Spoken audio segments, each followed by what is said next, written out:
I hate New York. I really do. I used to love New York, but I hate it now. I'd rather be in Auschwitz than New York City. Honestly, I would. I mean Auschwitz now. I mean today Auschwitz, not back when it was open. I mean now. It's nice now. There's a gift shop. People go there on purpose. They buy tickets. I think that's weird. That people buy tickets to Auschwitz. That's weird. If you could have told those people back then, people are going to buy tickets to come here.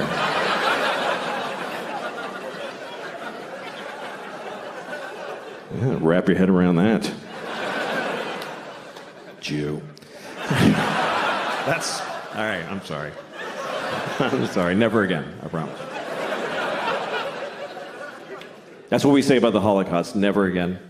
Because they killed 6 million Jews. If they only killed like 10,000, would it be like, okay, 2 more times? And then taper off, because it's a little much. I'll tell you, I went to Auschwitz. This is a true story. I actually did go to Auschwitz because I was doing shows in Poland. Because I had to go to Poland to do shows. So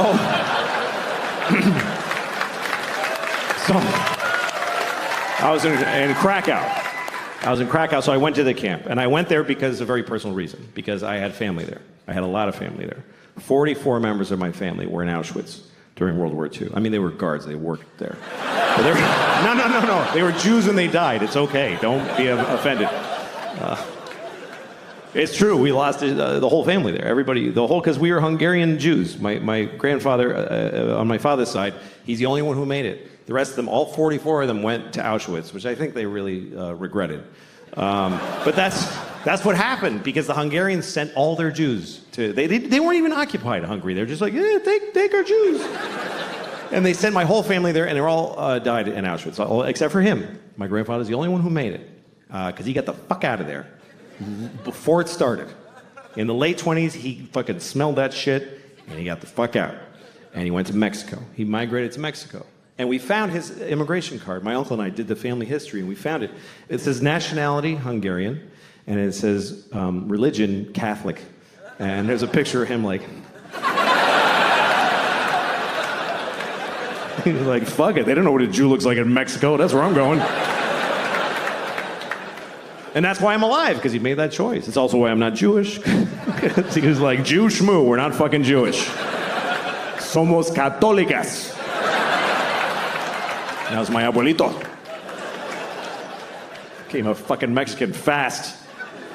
That's what happened. That's how he made it. He's a fascinating guy, my grandfather. His name was Geza. That was his name. And he had a brother named Geza. It's weird, but I looked it up, and here's what happened. His parents had a baby, and they named it Geza, and it died. The baby died. So they had another one, and they just said, fuck it, Geza, let's just do it again. Because that's what it was like. The babies died. It was no big deal back then. It was just like, yeah, that was a shitty baby. Let's do another one. Why'd your baby die? Because it sucked. Why does any baby die? At least we found out quick. Fuck it. This one's good. That's what it was like forever until recently. The human race was all the good babies, and the shitty ones, that's just the way it worked. It's not like that now. Now we save every baby. The shittier the baby, the bigger the effort. Because we love it. We love saving the shitty babies. There's always a documentary. Look at this baby. He's a fucking mess. Do you see that shit? We're going to save it. Make it live. And the baby's like, please don't.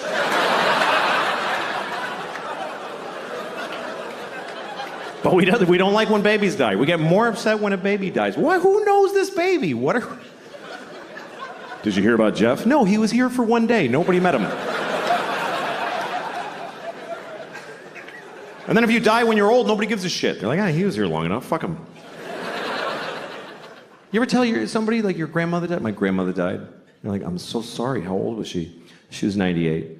Oh. So why'd you even tell me? Especially one of the ads that comes on before the video. I don't skip those. I think that's rude. It is. It's mean. Somebody worked hard on that ad. They trained a cheetah to run alongside a Jeep Cherokee. And you're at home like, 3, 2, 1, fuck off. It's fucking mean. What if you made something, dick?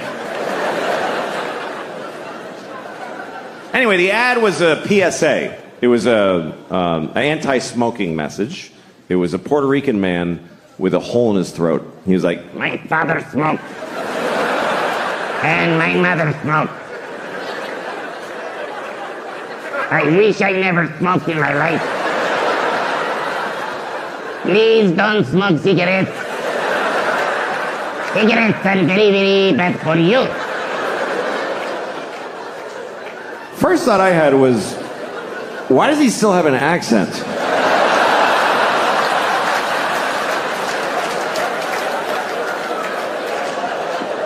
It's coming out.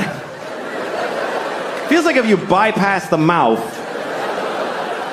you shouldn't have an accent anymore. Does the machine have a setting for Puerto Rican? Is that just how air sounds coming out of this guy? Does he fart with an accent? Señor, I'm farting.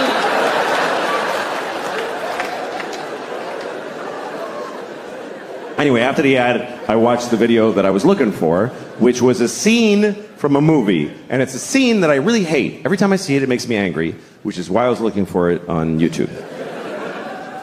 And it's a movie I like. I actually like the movie. It's called Good Will Hunting. Remember Good Will Hunting? Of course, right? Matt Damon. Great performance. He plays a very complicated young man wearing a tight t-shirt for a whole movie. And here's the thing. Here's my issue with Good Will Hunting. Matt Damon also wrote the movie, okay? So he basically sat down. He's like, first of all, I'm amazing. I'm a construction worker. I'm like working class. And I drink beer and I get in fights. I get in so many fights. My friends are like, you're out of control, man. And I'm like, shut up. This is the way I am. But then also, I'm a genius. Ooh. I didn't even go to school. I just know things. I don't know why. I just know them. And all the nerdy geniuses that studied for years are like, he's so much smarter than us. It's making us upset. It's insane. It's fucking insane. It only makes sense if he wrote it for himself to be the guy. So the scene I was looking for, it's the worst example of that in the movie. Here's what happens. He goes to a bar and he meets a woman and he likes her. And another guy likes her too. But she picks Matt Damon. Because he wrote the fucking movie. Because he decided, you understand? She doesn't like him, she likes me. You better believe it. So he gets her phone number, and then he goes outside, and he sees the other guy in the window of a restaurant. And he decides to taunt him. So he goes over, he tells his friends, hey, come here, watch this. And he says to the guy, hey! Do you like apples? And the guy says, yes. And Matt Damon goes, well, I got a number. How do you like them apples? And all Matt Damon's friends go, oh! Oh! This was amazing! Oh! Oh my God! Oh my God! You were ready with that! How? You know how he did it? He wrote the whole fucking movie, okay? He made everybody say all the things. Otherwise, this doesn't happen. I mean, he hinges the whole fucking prank on the guy liking apples. The guy must like apples.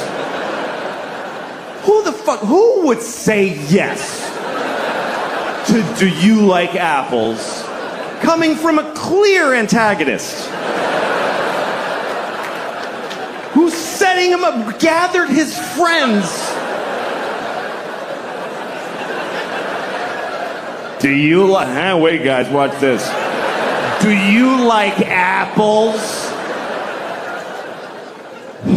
God damn it, I do. I wish I didn't. 'Cause I can tell this is not going to go my way. but I can't lie. He'll know it. He'll know it because, boy, do I like apples. Do you understand? If he says no, Matt Damon is fucked. He's fucked in the face for life. He's got nothing. Do you like apples? No.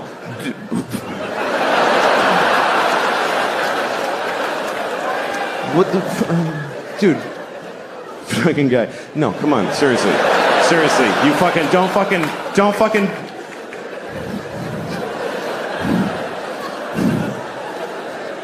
do you like bananas? Because the woman gave me her telephone number and isn't that bananas?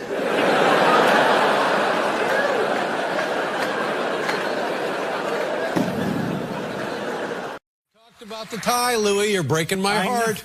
Remember the first time you didn't have the tie, and I said, right. I wanted you to dress up. That's Next right. time you dressed up, I was delighted. You were really happy. Yeah, I know it means a lot to you. I know it's important to you. If you had a show and you were nice enough to invite me, I'd have the tie. I know you would. But if you didn't, I wouldn't care. It wouldn't hurt my feelings, but I understand how you feel about it. Listen, the thing, I got the jacket though. I think a jacket and a t-shirt is a decent mid-ground. I know. I felt like a jerk with a tie. It's not me. Really? I feel like a defendant. Well, no, it's the ties. you feel. Well, the tie is not me either, but it's what I got. Well, yeah. Now listen, this has happened to me twice now. I went to see the movie Blue Jasmine, and I'm enjoying the film. And Kate Blanchett, yeah, she's good. God, was lovely. Very good at acting. And I'm really enjoying the film. And then I see Andrew Dice Clay, and I say to myself, honest to God, Andrew Dice Clay. Yeah, wow. Yeah. And then I see you in the movie, and I think, who knew these guys were so good? Andrew Dice Clay as a serious actor, and you as a serious actor. Oh, thank you. In a Woody Allen film. All right. And then you came on the show. That's right. And we talked about it, and you had your tie on, and everything was fine. And now I go to see American Hustle. Yeah. Nobody tells me you're an American Hustle. No, it's a secret. So the movie is going along and along and along, and I'm enjoying it. And Jennifer Lawrence and the big stars who are in the thing. And then there's Louis C.K. again. And in the movie, you're wearing a tie. That's right. I'm wearing a tie in the movie. Now, Louis, I'm wearing a big fat 70s tie. Like how does this happen? How do you get to be in big movies? Well, it's like I don't know. They asked me to do it. I don't audition or anything. I don't like to do movies. Yeah. And, what do you mean you don't like to do it? Well, I don't like auditioning. I don't like trying to get that kind of work. Right. And I used to audition. I never got any parts. And the first movie I got, well, somebody offered me a movie part. They asked me to audition, and I said okay, and I didn't show up because I hate doing it. So then they're insulted. Good move. Yeah, right? Yeah. Just don't show up. Don't show up. And they go, well, we made another appointment for you, and I didn't show up to that either. And then they sent me the script and said, put yourself on film in your house and send it to us. And I said, yes, and I didn't do it. Didn't do that. And then they called me and said, you got the part. So. That's crazy. What was the film? It was called Welcome Home, Roscoe Jenkins. It starred Martin Lawrence, and I had a huge part that is gone because I was so bad. I was terrible. I couldn't remember my lines. I couldn't talk. But in the two movies that I've seen you in, you're great. So what happened since then that made you so comfortable? I don't know what happened. I don't know. I don't know why I was so bad in that movie. The director at one point, he said, his name was, it was Spike Lee's cousin, Malcolm. He said to me, the things you say are very important because if you don't say them right, nobody understands what's happening in the movie. Like, he had to say that to me. Yeah. And I was like, oh, yeah, but I still couldn't do it.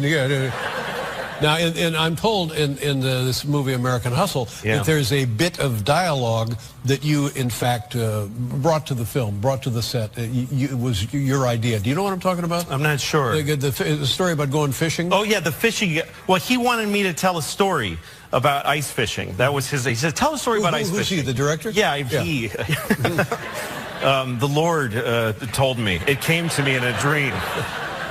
Tell a story about ice fishing throughout the movie. The director asked me to tell a story about ice fishing, and that's all he told me. And so I tried to come up with it. And the more we filmed the movie, the more I hatched about this ice fishing story. Well, it's a very effective device, and it's interesting. you would think that the director and the screenwriter could have come up with something. They don't have to burden you as an actor, but it worked out just great. Yeah, he thought of it right on the spot. He was like, something about ice fishing. Okay, so I tried. Yeah. Now, so I'm not surprised again. Are you in more big movies? No, I'm not. I don't really. I'm trying to reach a certain level of fame. I'm not trying to get as famous as possible. I'm trying to reach kind of a sweet spot. Well, you've come to the right place. I just, when you start growing in fame, it's because more and more people like you. And only people that like you are aware of you. Mm-hmm. But then when you start getting your face on buses and stuff, now people that hate you know who you are. And the hate quotient starts to grow a lot. So that's what I'm trying to be aware of. Is it maybe a problem with self-esteem? No, it's just that everybody hates somebody sometimes. I mean, everybody is hate. If you're known by millions of people, some of them are going to hate you. There's no way. Let me just wrap this segment up by saying... I'm sorry, I should have stopped. No, you're fine. 20 minutes ago. Dress for the job you want, not for the job you have. Okay. We'll be right back with Louis C.K., ladies and gentlemen.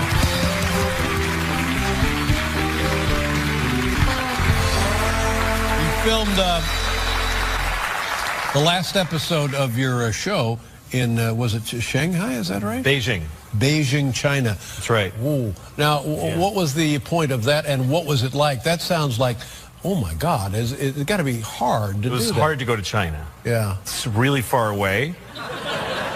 And did they know what they were getting? The Chinese people say, oh, look, Louis C.K. wants to come to China. And they probably hacked your computers and stuff?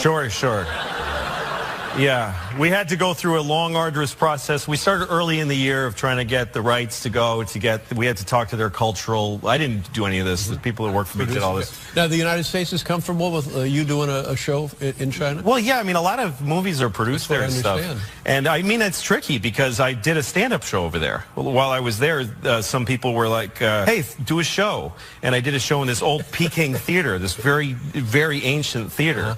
And I was like, do I have to worry about what I say, And they're like, have fun, Yeah, they're such fun-loving folks. Yeah, they just, we just... All they want is fun over there. They just have a great time. That's all they do over there is have a great time. I didn't realize you spoke Chinese. I don't speak any Chinese. That's what I thought. Now, what about the people in the theater? Well, a lot of them enough of them spoke English that, they understood enough to be really offended by what I said. So, they got really mad. Yeah, they got really upset. No, were they upset? They did. I mean, somebody got upset. The sense I get is that the government doesn't really do anything anymore, but everybody's really scared. So if you do anything weird, everybody's like, stop it. Mm-hmm. So, we were told, like, somebody might disappear if you use that joke on the show. They use words like that, Wow. I'd rather you didn't use that on your show because I might disappear. Things like that. I don't want to say too much because maybe the guy will still disappear. I don't know. Yeah. It's weird. What is the city like? Is it westernized? Is it like a huge New York? Very. It's more like a giant Dayton, Ohio. Mm-hmm. It is. It's a huge Dayton, Ohio. Smoky. You can't breathe because of the pollution. Sure. You just can't breathe. Yeah. It's brutal. But it was cool. I mean, I never thought I'd go to China, And would you go back? The people I met, I really loved. No. But I'd like to go to another part of China because I love Chinese culture. And you visited, you were invited to someone's home. Yeah, we went. I wanted to shoot a scene where I'm up in the mountains in some old lady's house and she's feeding me. So we just drove up this windy road and we found this little tiny old woman. And we're like, can we film here? She's like, just come in, and she just started giving me food. And so we just filmed me being fed by this woman.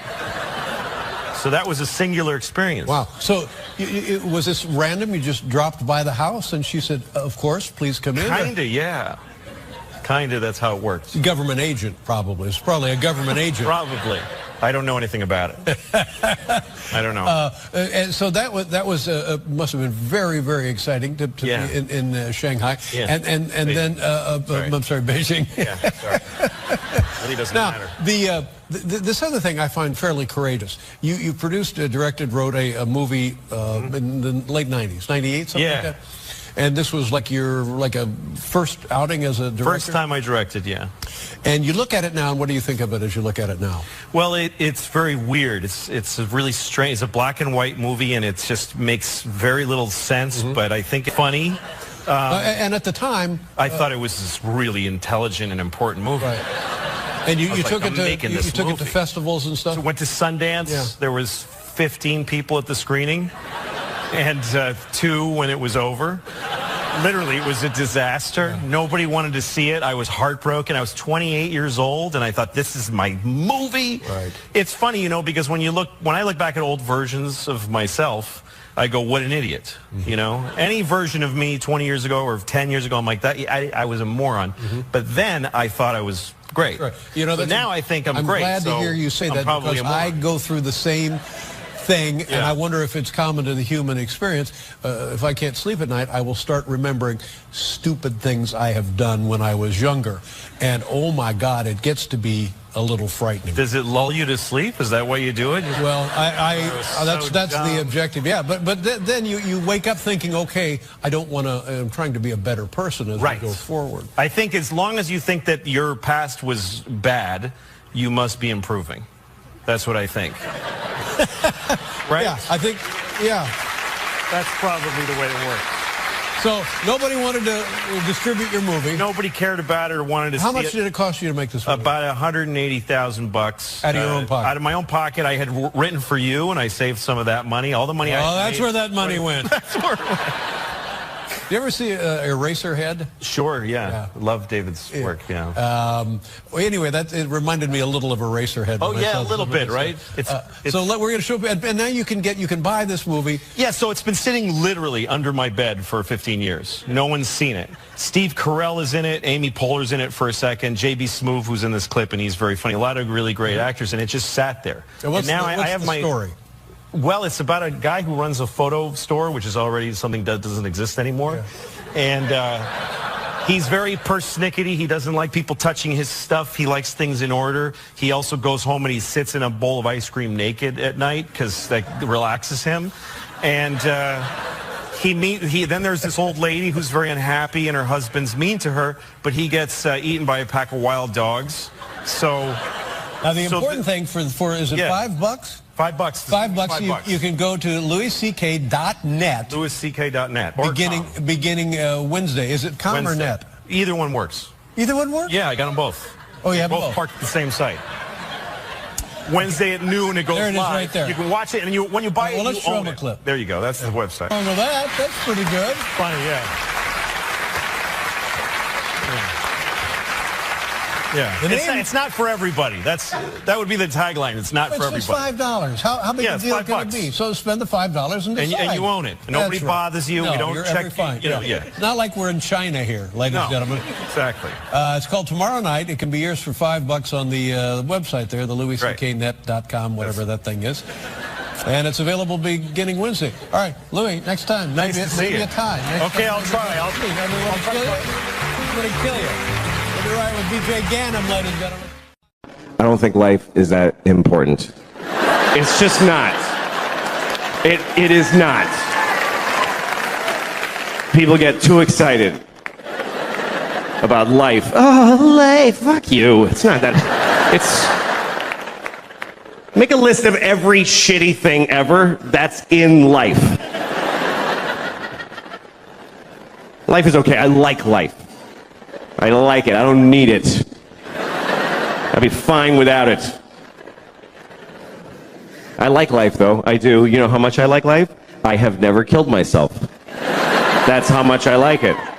That's exactly how much I like it, with a razor-thin margin.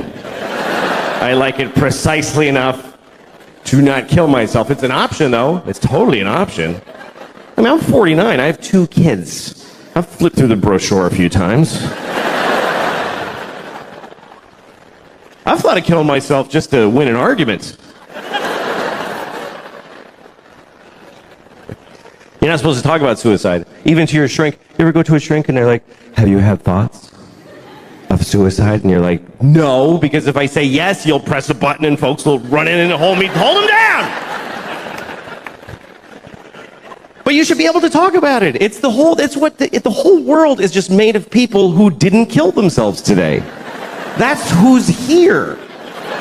Is all of us that went, okay, I'll fucking keep doing it.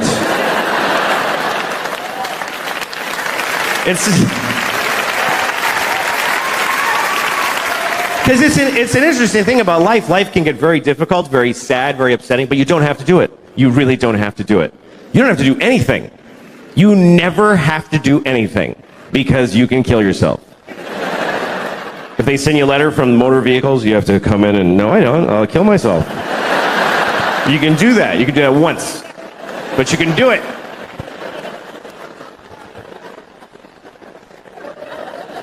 And it's interesting because even when life gets bad, people generally choose it over nothing. Even the worst versions of life, even a shitty, shitty life is worth living, apparently, because folks are living the fuck out of them.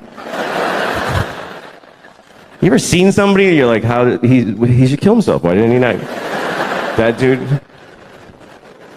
You ever been driving and you look at the next car and you're like, oh shit, I wish I hadn't looked in that car.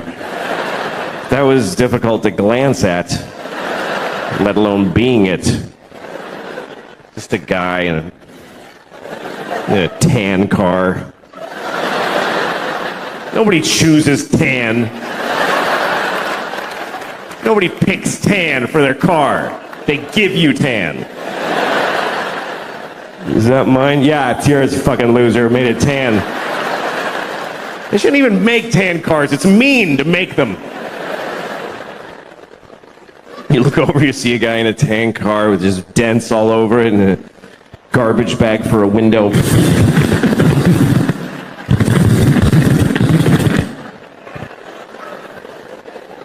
What is holding up his suicide? What is delaying it? What is keeping him from stopping being that? And what would it take?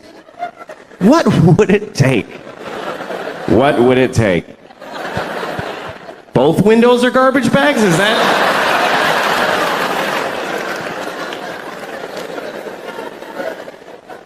Seriously, do you know how much misery is involved in a garbage bag for a window? Do you know how many separate moments of shit misery? I canceled my insurance. Broke my window. Duct tape.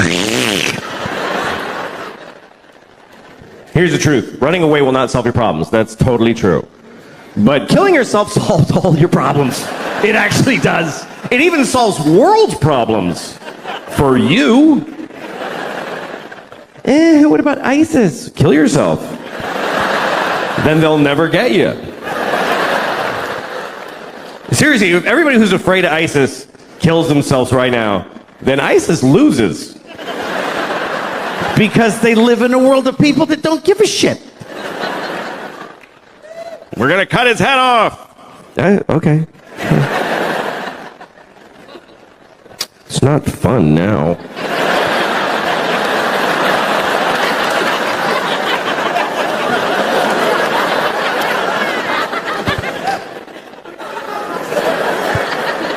I think the worst part of being beheaded the worst thing about being beheaded is that you look really dumb right after. That's the worst part. They go like that, you're like, just that's fucking dopey. I don't think they like beheading bald people because they can't do this thing. That's the best part. They gotta go like this. It's not as cool. So just shave the top of your head and you won't have to worry about it.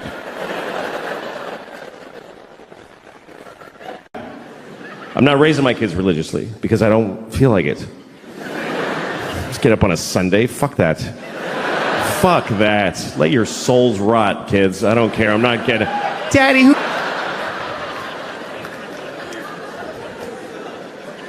But my kids, you know, they're living in the world, and there's a lot of religion in the world, so you do have to teach your kids, if you're not raising them religiously, you do have to teach them about religion, you know? I always tell my kids the same thing. I tell them that there are many religions in the world, and they're all equal, but the Christians are the main one. That's what I tell them. The Christians won. They're the winners. So act accordingly. Congratulate Christians when you meet them. Because they won the world. And it's true. It's true. We love to tell ourselves like that every religion is exactly... No, they're not. The Christians won everything a long time ago. If you don't believe me, let me ask you a question. What year is it? I mean, come on. What year is it according to the entire human race? And why? What year is it? Anybody, sir, just yell out the year. Thank you. 2016. No, it's 20. That's right. It's 2017. What is that? That's a important number because we're counting to it in unison as a species. For thousands of years, we've been going 1, 2, 3. Come on, everybody. 4. And now, come on, Africa. 5, 6. What is this number? We're counting the days. Since what? Since there was ever people, or since the sun did a something? Not at all. It's been 2017 years since what? Anybody, yell it out. Yes, Christ! Christ!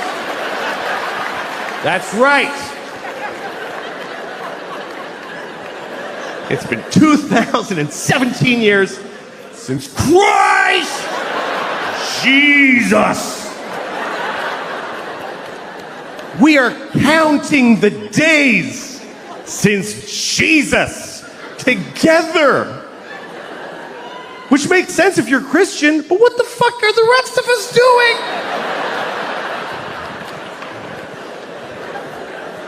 Jesus was here. Everybody, scientists, historians. Jesus. Jesus. Jesus plus 2. Jesus plus 3. Jesus plus 4. Jesus plus 2017 years, 4 months, and 3 days is when your license expires.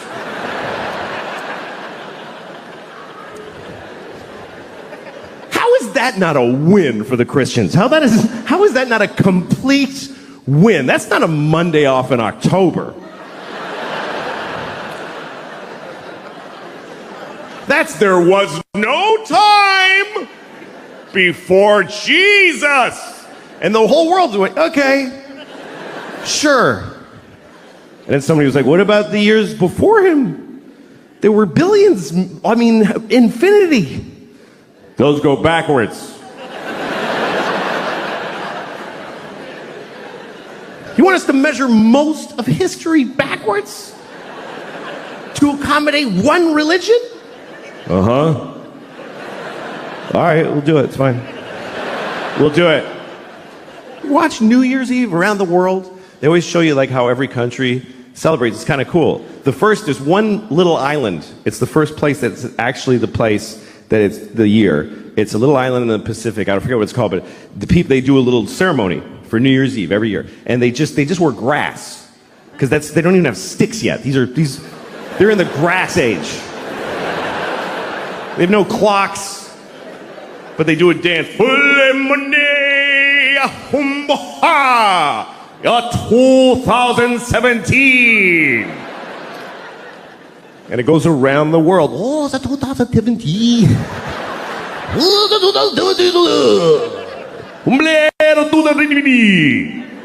Death to all Christians in 2017.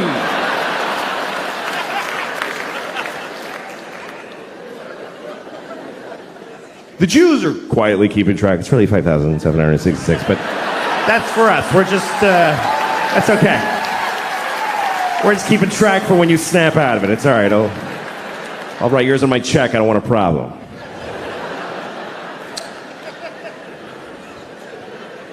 What about Chinese New Year? Yeah, what about Chinese? All right. Next time you're doing your taxes, Just write monkey where the year goes. Just put monkey. See what happens to your funds. No, it's 2017, year of our Lord. Jesus-y, a clock on the nose. And they made it up. That's the weirdest part, is they got to rename years that had already taken place. Because you know that's not what those years were. You know that, right? That the year 3 wasn't the year 3 during the year 3. Nobody was walking around back then. Hey, what year is it? It's 3.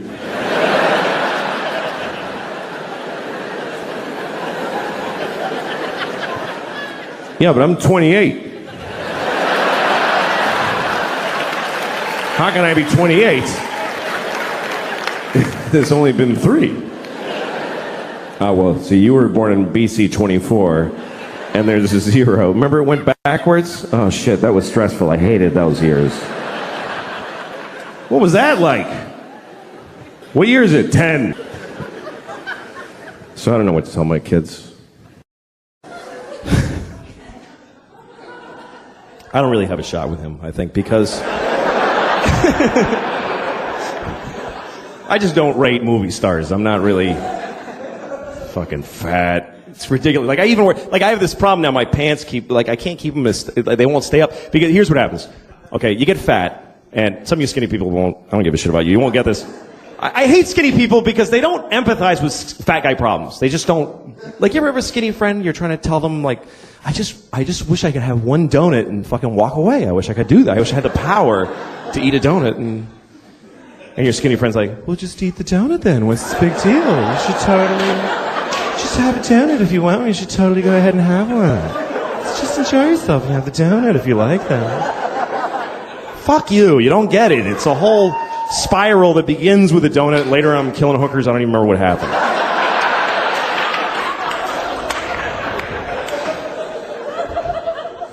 But so here's what happens. You get fat and your pants start to get tight, right? And then you get fatter because it's not like, oh, I'll stop eating now, you know? And then suddenly all your pants fucking hurt. Like every pair of pants hurts. And then you eat even more because it's like, fuck it now, man. Who even cares? Fat shit. Fucking obsessed with food. I went to this fucking thing with my wife and kids where it was like the kids and their kid friends, and it's just a house full of assholes, you know, that have kids. And I'm just standing there fucking, I just want to kill myself, and I just want a bomb to drop on the whole house and take us all out. And I get in there, but then there's a plate of cookies. And like, as soon as I'm like, that's what I'm done. I'm eating every fucking cookie on that plate. That's what I'm here. That's what this all is fucking that. So, and you have to have a strategy, you know. You can't just fucking stand there and just fucking, fucking eat. You have to like sort of keep rediscovering the cookies, you know. You have to walk over going like, oh hey, so who brought those? That's cool. That's interesting. You do this. This means like I totally could not eat it, but fuck, I'll just don't want to hurt people's feelings. Brought the cookie. That's interesting. Yeah, I can take it or leave it. Totally fucking radar back there. Okay, new people around the dish. Do it again. Hey, fucking.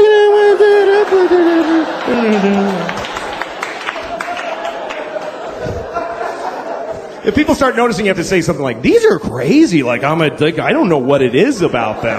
Yeah, it's the fucking cookies. It's not you're a piece of shit that can't stop eating anything. But, so here's what happens, though. You get fat enough, though, what happens is your belly starts to push out like this, and then it pushes your pants down to your pelvis because they won't hang in the normal place anymore. And then down there, they feel loose, and you start going, hey, losing weight, all right, I'm coming down. My pants are getting loose, I am getting thinner. I ate my way through to the other side, I did.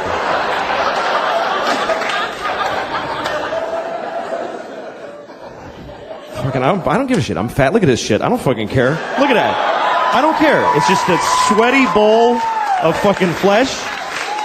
I don't care. Look how fucked up this is, too. It goes right in. Like, it goes at a right angle. It hits my pelvis. It doesn't, like, slope back down. It fucking goes in and then back up. It's fucked up. Like, when I'm in the shower and I'm scrubbing like this, when I get down there, I gotta turn in like this. I gotta actually make a turn. I'm gonna fucking cut in, or the crevice gets fucking filthy. It's ridiculous. It is. It's like a theater seat. There's like fucking receipts and shit and popcorn and fucking kids' toys and oh fuck, what the hell? I was going to talk about Boston, and here's the thing. They have this whole gay marriage thing in Massachusetts, and they're fighting it in the courts, and I don't understand the argument against it legally. Like, I know what their problem is, but how do they argue it in court? You know, like, I can imagine when they get to the Supreme Court and the lawyers for the gay side are like, well, Your Honor, we pay taxes. There's nothing illegal about what we do.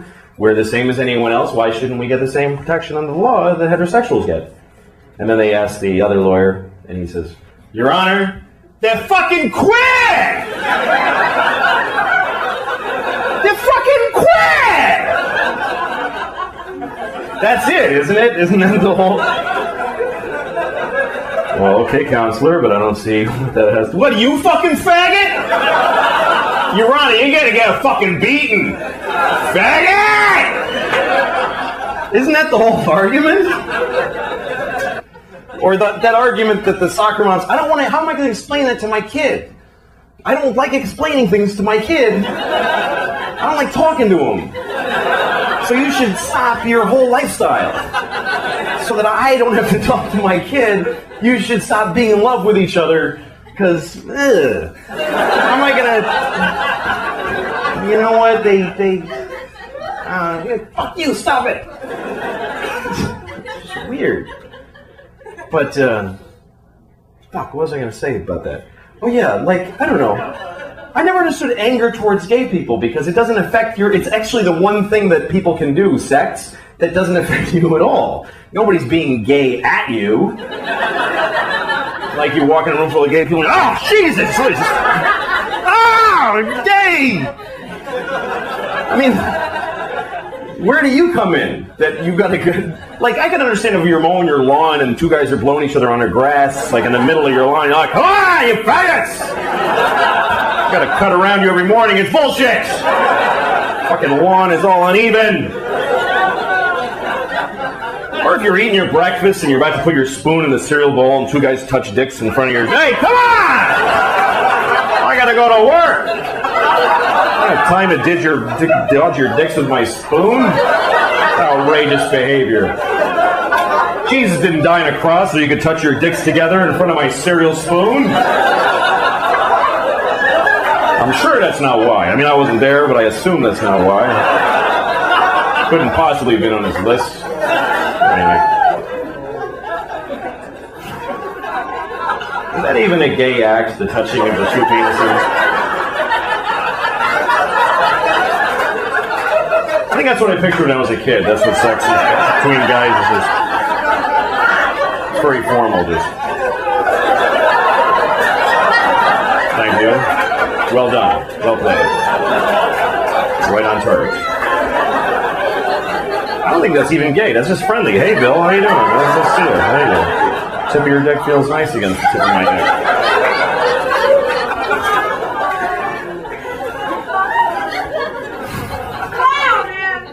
I know, right?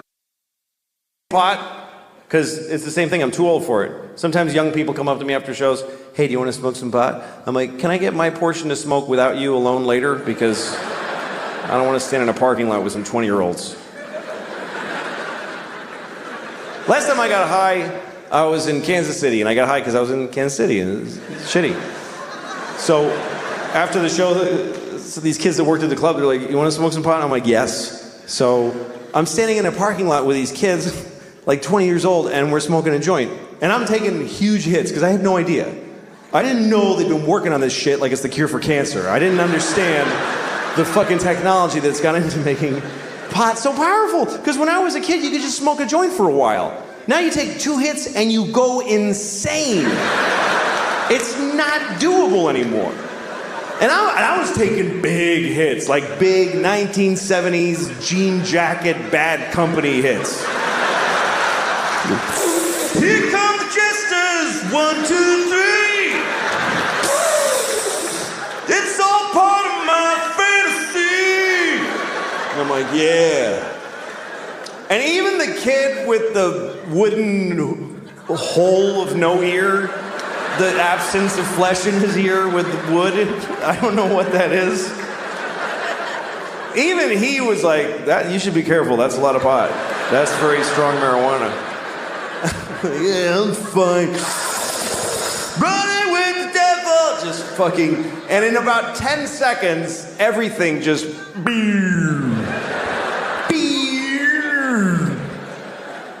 and I'm like, oh shit.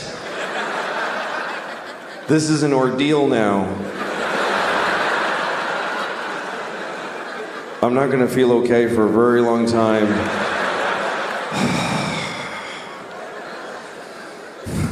And everybody's just standing around and talking, and I'm hoping, like I'm really hoping that I look like this.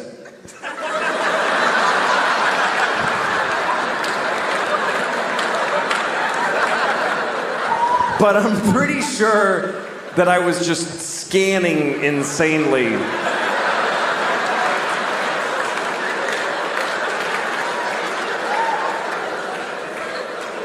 I was actually counting, like, look at her for 5, 4, 3, 2, 1. Switch to him. 5, 4, 3, 2. Randomize. Don't go in the same direction. 5, 4, 3. Nod your head. That looks like you're listening if you nod your head. Ha ha ha. And at one point I realized I need to get out of here because the air is hitting my arm weirdly and they can tell. They totally know that I'm not handling the way air is touching my arm right now. Why am I doing that with my hand? That's weird to do that with your hand. Nobody stands like this. Nobody stands like this. Just fucking, no, that's also, that's weird too. That's crazy. Just, shit. I gotta go. But I didn't know how to leave. Because I had this dilemma. We're all standing in a perfect circle facing each other. And I thought it's gonna be insane if I just turn I'm one person with my back now. Do I just back away like this and hope that they fill in? And then I thought, no, say something. Say something out loud to them that smooths the transition of you leaving. Okay, what do I say? Pick a thing to say. Goodbye. That's a nightmare. That's just goodbye.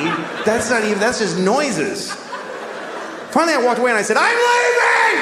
And I know it was that bad because they all went, oh shit, okay, all right. Whoa. I was like, I'll never see those people again as long as I live. And then I had to get in the car. I forgot that I had rented a car and I have to drive back to the hotel. And I'm driving on this highway in Missouri.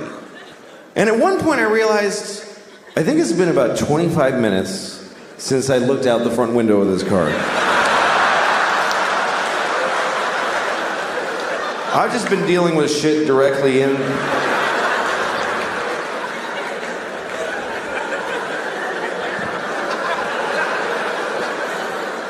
Oh, shit. Dry vagina.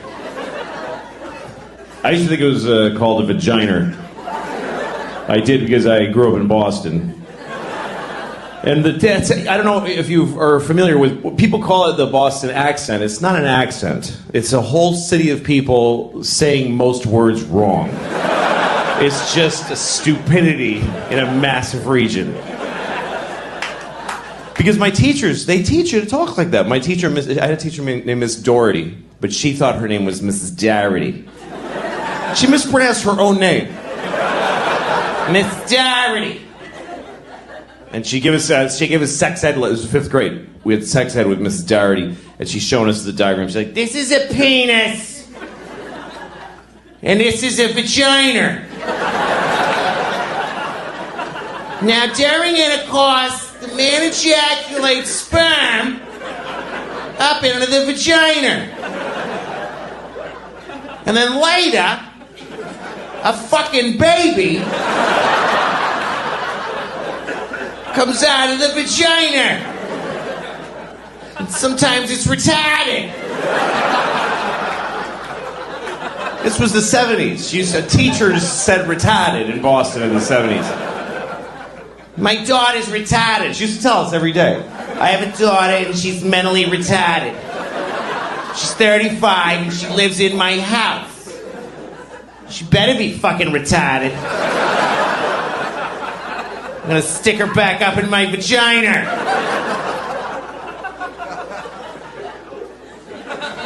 So I thought it was called a vagina until I was like 25. And I remember thinking it was like it's a vagina. It's like a thing that vagines, you know?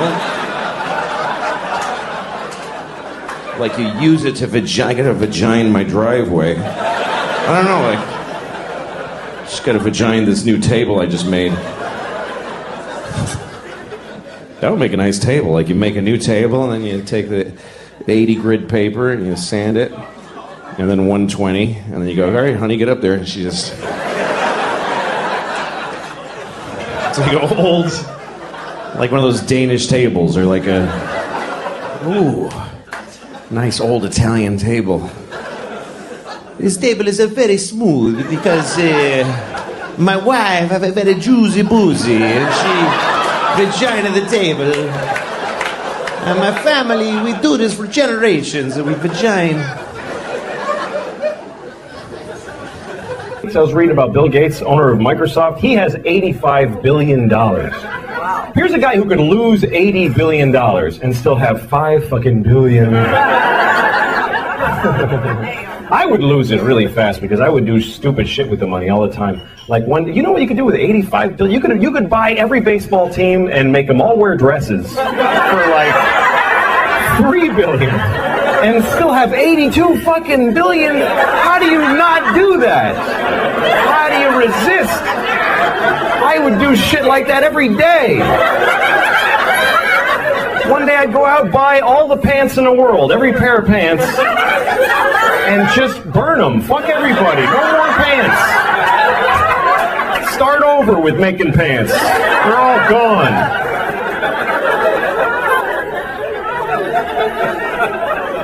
I think all the time about shit I would do with 85 billion though, man. You could pull shit that would last years for that. I always think about what I would do. I was thinking about this all day today because I'm a loser. I got nothing to do. I was thinking about how I would open a chain of pet food stores all over the country, and it would be called Shit-Ass Pet Fuckers. That would be the name of it. But it would be like Walmart, just huge Shit-Ass Pet Fuckers, big yellow sign. People working in there are rude to you. You walk in there like, get the fuck out of here, you idiot. They don't even let you come in. And if you get past that, dog food costs $1 million for 1 can. That's the price. Fuck you. You don't like it? Fucking screw. It's shit-ass pet fuckers. And also, if you come in, we'll fuck your pet. That's the rule. You don't even have to bring it. We'll find it and fuck it. That's the way it's gonna be. Nobody will ever spend a dime at shit-ass pet fuckers, but I will keep it open for years and decades and never close. Keep expanding like we're doing great. Open a new one every day next to another one. Just surround every Starbucks with 5 shit-ass pet fuckers all facing each other. Just to enjoy people going, what the fuck? Why doesn't it close? Jesus. That place sucks, man. That is the worst pet store. I'm not paying $1 million for a can of dog food. That's clearly overpriced. And they fuck your pets. That's not appropriate to fuck people's pets. Come on. But they've been open for 50 years now. Damn those shit-ass pet fucker people. Everybody has a competition in their brain of good thoughts and bad thoughts. Hopefully the good thoughts win. For me, I always have both. I have like the thing I believe, the good thing. That's the thing I believe. And then there's this thing. And I don't believe it, but it is there. It's always this thing and then this thing. It's become a category in my brain that I call, of course, but maybe. I'll give you an example. Okay, like of course, children who have nut allergies need to be protected. Of course. We have to segregate their food from nuts. have their medication available at all times. And anybody who manufactures or serves food needs to be aware of deadly nut allergies. Of course. But maybe if touching a nut kills you, you're supposed to die.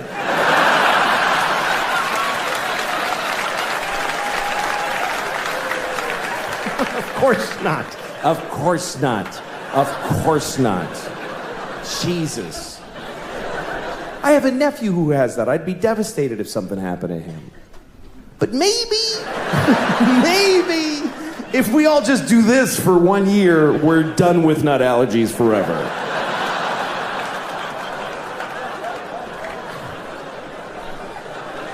No, of course not.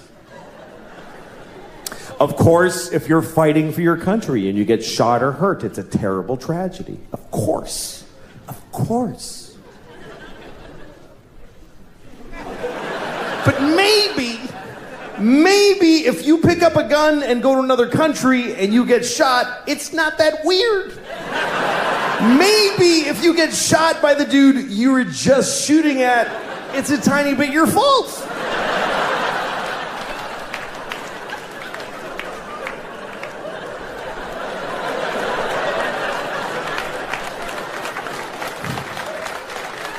Of course, slavery is the worst thing that ever happened.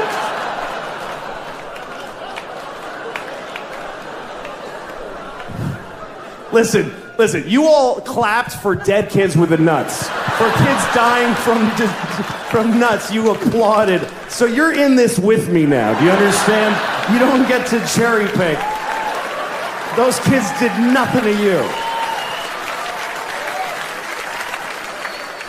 Of course, slavery is the worst thing that ever happened. Of course it is. Every time it's happened. Black people in America, Jews in Egypt, every time a whole race of people has been enslaved, it's a terrible, horrible thing. Of course. But maybe every incredible human achievement in history was done with slaves. Every single thing where you go, how did they build those pyramids? They just threw human death and suffering at them until they were finished. How did we traverse the nation with a railroad so quickly? We just threw Chinese people in caves and blew them up and didn't give a shit what happened to them. There's no end to what you can do when you don't give a fuck about particular people. You can do anything. That's where human greatness comes from, is that we're shitty people, that we fuck others over. Even today, how do we have this amazing microtechnology? Because the factory where they're making these, they jump off the fucking roof because it's a nightmare in there. You really have a choice. You can have candles and horses and be a little kinder to each other, or let someone suffer immeasurably far away just so you can leave a mean comment on YouTube while you're taking a shit. You should do your job. That's what I'm trying to say. You should do your job. Because it's your job. Because you're the person standing there doing that thing. So just do it. Do the shit out of it. Why wouldn't you? It drives me crazy when someone has a job that they don't like, so they do it shitty. What kind of a response is that? If you do it shitty, isn't it worse for you? Like, I travel, so I need help all the time. And I rent a car, and I always want another one. I'm crazy. So I get a car, I'm like, I want another car. So I go to the counter, can I get a different car? And sometimes I get the person who's like, why? 'Cause I'm a dick. Give it to me. What do you... What's wrong with it? I'm crazy is what's wrong with it. You're wearing a vest that matches the building. Just do the thing that is the point of the place. Ugh. Why? You know why? 'Cause you're 20. That's why. 'Cause you're a 20-year-old little and you have no idea how the world works. Because you think you deserve better.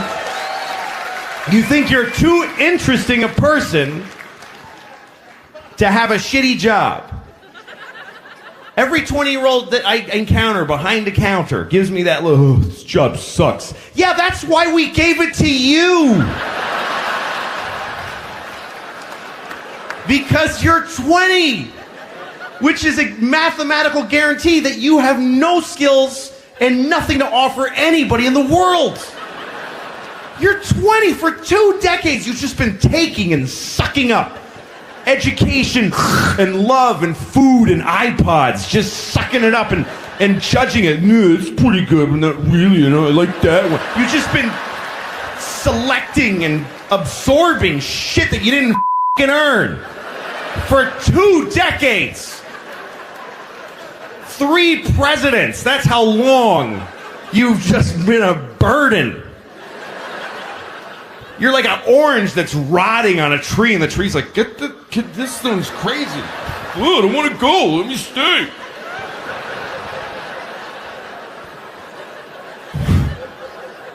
You're 20, you've never done any, if you're 20 years old, I guarantee you, you have never done anything for anybody, ever. Never. Yes, you went on a school trip to Guatemala, and they told you you helped, but you totally did not help.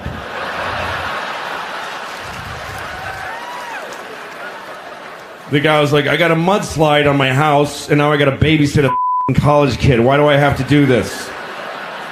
Jesus. Just take her picture with a shovel and send her home so she can put it on Facebook.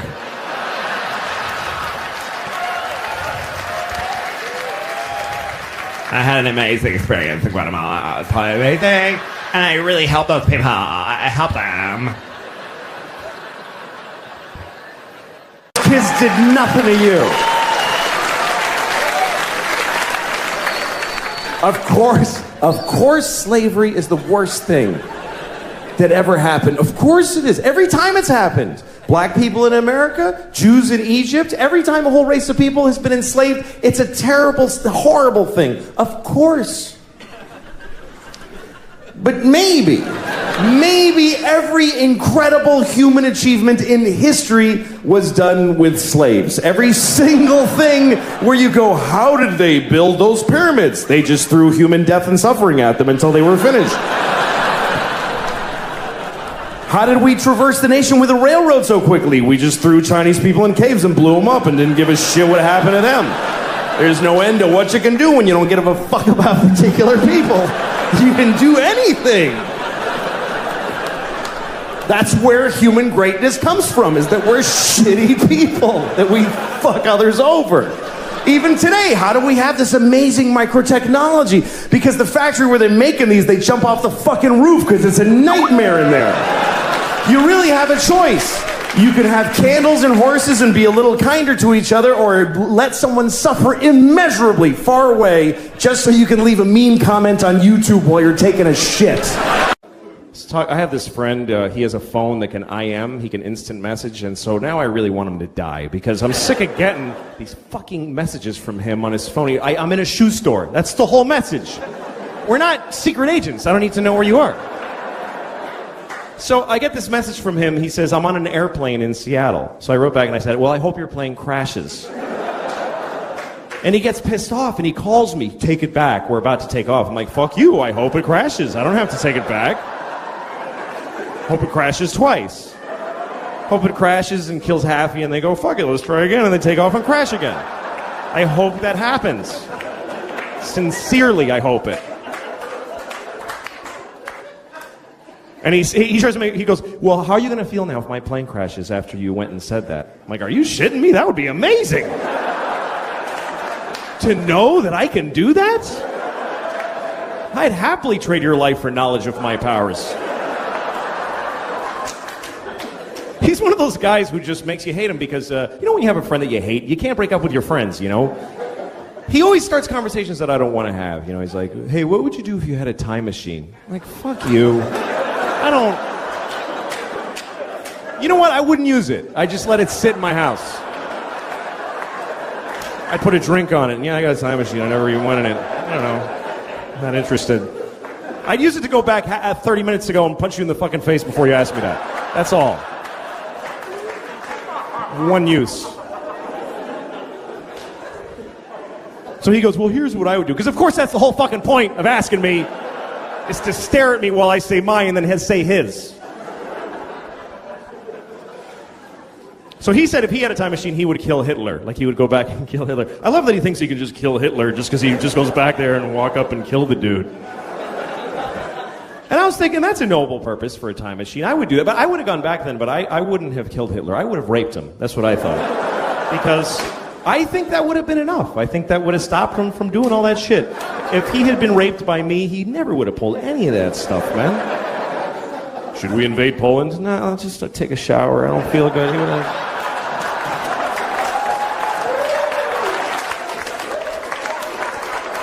Low self-esteem, and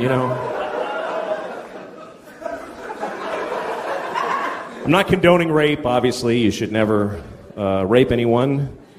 Unless you have a reason, like you want to fuck somebody and they won't let you, in which case, what other option do you have? How else are you supposed to have an orgasm in their body if you don't rape them? I mean, what the fuck?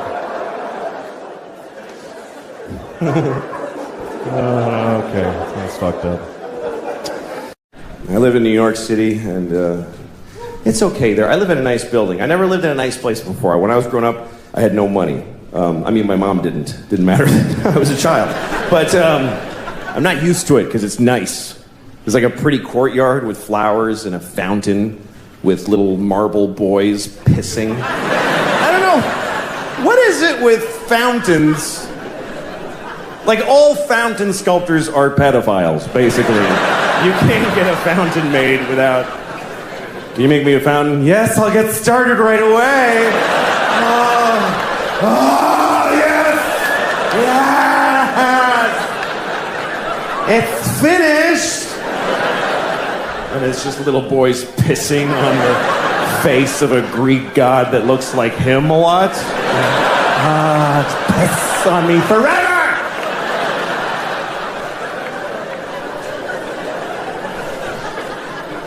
Anyway, there's one of those in the courtyard of my building. And my first week in the building about a year ago, I went down to the courtyard for the first time. And I didn't look too good, It was a Sunday morning. That's my least presentable hour. There's a lot of, just stains, just like, food and me and whatever. And so I'm sitting there. So, shut up. Oh. Anyway, but so there I was. I'm sitting on the stone bench of this courtyard and feeling a little out of place. There's these fancy doormen and stuff. And then there's this guy looking at me. I notice he's looking at me from across the courtyard. And he's all spiffy looking. He's got brown shoes and he's looking at me like, I could tell he was thinking I don't live in the building. He thinks I just wandered in off the street and sat in the courtyard. I could tell he's thinking of coming over and dealing with me on his own. And I'm sitting there thinking like, oh, please do that. Yes, please, come on. And I'm trying to look even more gross. And I'm like pulling up my shirt. And then I see him go, oh, no, that's not going to do at all. And he comes over to me. And I'm like, I'm so excited to have this thing. The confrontation where I'm not wrong at all. And he thinks I am. So he comes over, says, excuse me, do you live in this building?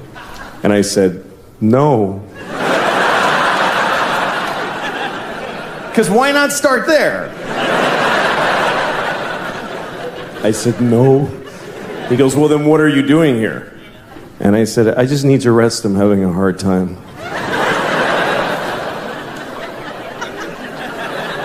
He says, this is private property. And I said, well, I don't really believe in that. Just the worst things I could say from his point of view is basically all the things I was saying. And he goes, well, if you don't leave, I'm going to talk to the doorman. I was like, can I just stay like 5 more hours?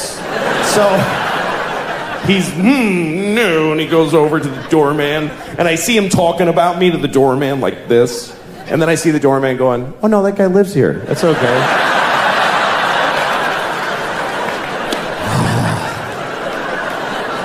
And the look on his face, it was just so, it was this beautiful cocktail of anger and confusion. It's like I had invented a new way to hurt somebody's feelings. That's how excited I was.